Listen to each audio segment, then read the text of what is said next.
आजच डाउनलोड करा आणि तुमच्या आवडत्या मालिकांचा आनंद लुटा। तुला जमणार आहे का स्वयंपाक करायला? तायडीला करू दे। इतकी वर्ष मीच एकट्याने केलं ना इथं। वाह,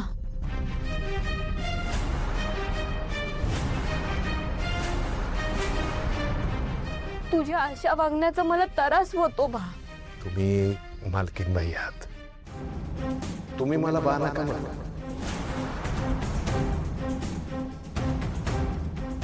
माझी पारू मला बा म्हणायची।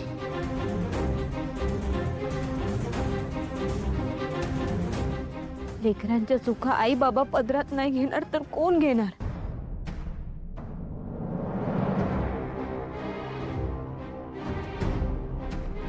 बा, मला तुझ्याशिवाय दुसरं कोण आहे सांग तूच। तुम्ही मोठी माणसं आहात, तुम्हाला आमच्या सारख्यांची काय गरज आहे? तुम्ही हाक मारली ना तर 50 माणसं हाताखाली दिमतीला उभी राहतील। तुम्ही माझ्या इथं झोपडीत नका राहू, तुम्ही जा तुमच्या बंगल्यात जा, निघा। बस झाला बा आता तुझा।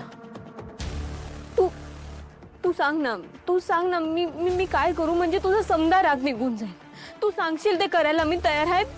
मला माझा आधीचा बाप पाहिजे।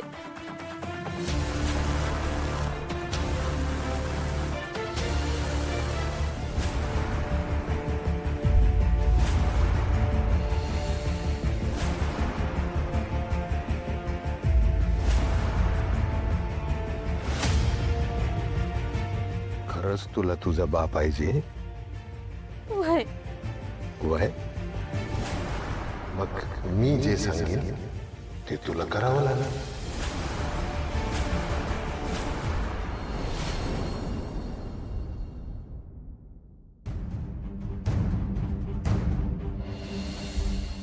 सौभाग्यवती भाऊ, तुमच्या सुनेला सुख समृद्धी लाभो आणि तिच्या रूपाने तुमच्या घरात लक्ष्मीचा वास कायम राहो। गुरुजी, तुमचा काहीतरी गैरसमज होतोय। ती माझी सून नाहीये। माझ्या डोक्यात आहे एक मुलगी दादासाठी। काकू कशाला? पारू, तुझी हिम्मत कशी झाली हा विचार करण्याची? हे बघ, मला हे मान्य आहे की पारू एक अतिशय चांगली मुलगी आहे, गुणी मुलगी आहे। तिने या घरासाठी खूप त्याग केलाय। मग मी तिला या घरच्या मुलीचा दर्जा द्यायला तयार आहे।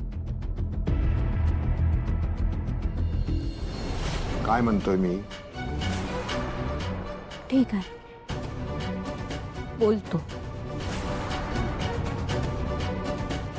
तुम्हाला जर का तुमच्या आधीचा बा तुम्हाला हवा असाल तर तुम्हाला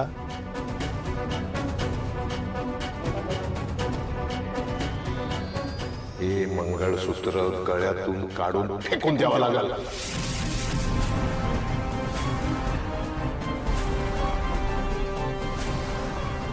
एकदा का गळ्यात मंगळसूत्र पडलं ना मला की बाईने ते शेवटच्या श्वासापर्यंत काढायचं नसतं।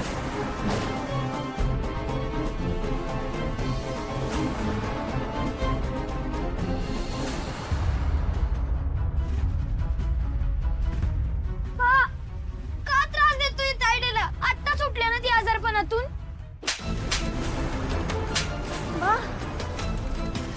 दोन मोठी माणसं बोलत असताना मध्ये बोलायचं नाही।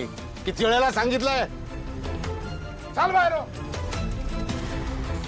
गणू, गणू बा, काय चाललंय तुझं? तू माझा ना गणीवर कशा काही काढतोयस? काय विचारलं मी? तुला जमत नाहीये का मंगळसूत्र काढायला?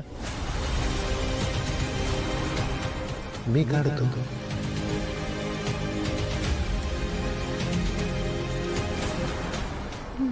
नाही, मी हे मंगळसूत्र नाही काढू शकत। नाही काढणार? नाही। आधीचा बा नको? बा का मंगळसूत्र? बा हवाय का मंगळसूत्र? नाही। बा हवाय का मंगळसूत्र? नाही, प्लीज।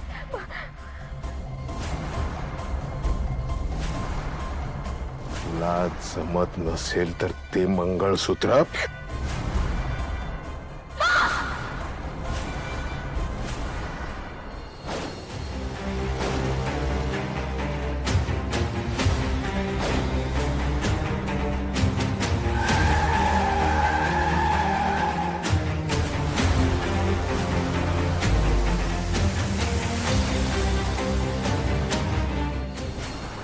हे मंगळसूत्र नाही काढणार.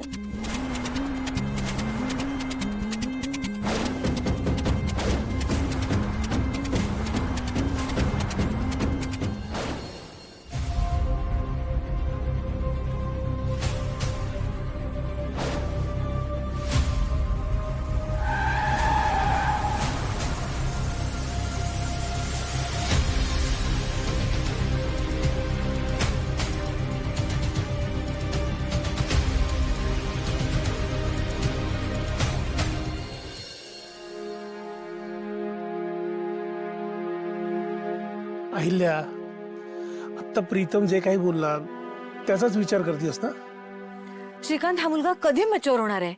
म्हणजे आपलं स्टेटस काय, आपला भाऊ काय करतो, त्याची पार्टनर कशी असायला हवी, ह्याचा सिरियसनेस कधी येणार आहे त्याला? हे बघ, आदित्य आणि पारू एकमेकांचे खूप चांगले मित्रमैत्रीण आहेत, हे मला मान्य आहे. आणि आय एम व्हेरी शुअर आदित्यने पारूबद्दल असा विचार कधीही केला नसणार आहे. आणि पारूनी तर स्वप्नात सुद्धा आदित्यबद्दल असा विचार केला नसेल, कारण तिला तिच्या मर्यादा माहिती आहेत आणि पारूवर मारुतीचे संस्कार आहेत. तरीही प्रीतमने असं का करावं? त्याच्या मनात जे आलं ते बोलून टाकलं त्यांनी. त्याच्यात एवढं टेन्शन घेण्यासारखं काय आहे? टेन्शन नाही, पण श्रीकांत, आदित्यच्या बायकोबद्दल मी अतिशय सिरियस आहे. त्याची बायको कशी असेल ह्याचं क्लिअर चित्र आहे माझ्या मनात. आणि पारू एक चांगली मुलगी आहे, तिला चांगला मुलगा मिळावा आणि त्या दोघांचा संसार सुखाचा व्हावा असं खरंच मला मनापासून वाटतं. पण म्हणून पारू या घरची सून नाही होऊ शकत. श्रीकांत, तुला माझं म्हणणं पटत नाहीये का? म्हणजे तुला पण प्रीतम सारखंच? नाही नाही नाही नाही.